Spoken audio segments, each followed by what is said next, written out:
ඊළඟට බලන්න මල් පූජාව. කාශ්‍යප බුදුරජාණන් වහන්සේ පිරිනිවන් පෑවහම උන්වහන්සේගේ ධාතු චෛත්‍යයට මොකද උන්වහන්සේගේ ධාතු විසිරුනේ නැහැ හසන්ත මහත්මයා මුළු අස්ථි ශරීරයම ඉතිරි වුණා. ඒක ඝනව. එක චෛත්‍යයයි බඳින්න පුළුවන්. ඉතින් එක චෛත්‍යයක් හදලා සත්කාර කළා.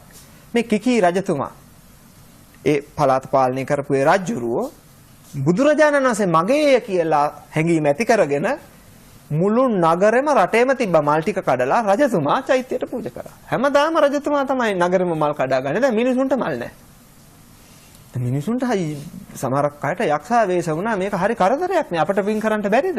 රජතුමා බුදුහාමුදුරුවෝ උදෙසා තනියම මල් පූජා කරනවා. දවස් දෙක මිනිස්සෙක් කහවණු 8ක් අරගෙන කීය හරි දීලා මල් හොයා ගන්නවා කියලා හැමතැනම ඇවිද්දා. ඇවිදිනකොට මල් වත්තටත් ආවා. ඇවිල්ලා කිව්වා "උණ හේ මල් තියනවාද ඔය වත්තේ?" "අනේ අය බම් මල් නෑනේ ඔක්කොම රජුරෝ කඩන් ගියා." "එක මලක්වත් හොයා ගන්න බැරි වේද?" "නෑ නෑ එක මලක්වත් නෑ." "මම වත්තේ හොයලා බලන්නද?" "පුළුවන් නම් ඉතින් හොයලා බලන්න ඔය තියෙනවා නම් ඔය කැඩිච්ච නැති මලුත් තියෙනවනේ අතරින් පතර. ඔය කඩාගෙන යන්න කිව්වා." "හා එහෙනම් හොඳයි" කියලා. ඉතින් කෝකටත් කමක් නැහැ කියලා මුළු මල් වත්තම සෝදිසි කළා. අනේ බිම වැටිලා තිබුණ මල් 8ක්. උන් දැන් අහුල ගත්තා. කඩනකොට වැටිච්ච මල් අහුල ගත්තා. අහුලගෙන ශ්‍රද්ධාවෙන් ඒවා මල් වලට පැන් ඉහලා බොහොම ශ්‍රද්ධාවෙන් මේ මල් ටික අරන් මුරකාරය ළඟට ඇවිල්ලා කිව්වා මේන් මල් නෑ කිව්වට 8ක් තියෙනවා. බොහොම හොඳයි. නිකන් ගන්නෙ නෑ කහවණු 8ක් දෙනවා එක මලකට එක කහවණුව බැගි. අනේ ඔය මල් ඔබේ පිනට පහළ වෙච්චා. ඒ නිසා සල්ලි එපා. යන්න කිව්වා. නෑ බුදුහාමුදුරන්ට මම නිකන් මල් පූජා කරන්නේ නෑ. අද බලන්න නෙළුම් මල් කීයද? 100ට 10යි. ආපෝ වැඩි. ඔය අඩු කරන්න බැරිද?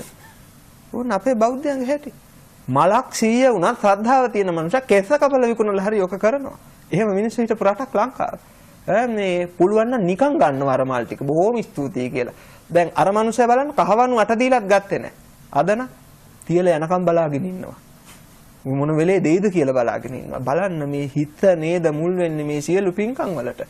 ඉතින් අර මනුස්සයා සල්ලි ගත්තේ නැහැ. ගත්තත් එකයි නැතත් එකයි කියලා සල්ලි ටික තියලා අර මනුස්සයා ගියා. මොකද නිකන් මල් ගත්තේ නැහැ. ඊට පස්සේ මල් ටික ගිහලා චෛත්‍යයට පූජා කළා.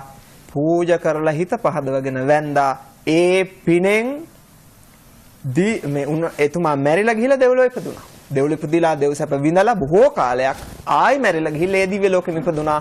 මුගලන් හාමුදුරුවෝ දිව්‍ය ලෝකේ දිව්‍ය චාරිකාවේ වැඩපුවාම මේ දිව්‍ය පුත්‍රයා දැකලා ඒ කර්මය දැනගත්තේ. එතකොට බලන්න මල් පූජාවේ ආනිසංස. දැන් කියනවනේ බිම් වැටිච්ච මල් පූජා කරන්න හොඳ නැහැ කියලා. සමහරක් වෙලාවට අපේ මිනිස්සු අතර මතයක් තියෙනවා. බිම වැටිච්ච පරවෙච්ච මල් නෙමෙයි. හොඳ මල් ශ්‍රද්ධාවෙන් පැන් ඉහලා පූජා කළේ. දෙන්න දෙයක් වෙන්න නැති නිසා හිත පහදවා ගත්තා. හිතනේ මුල් වෙන්නේ මනෝ පුබ්බංගමා ධම්මා.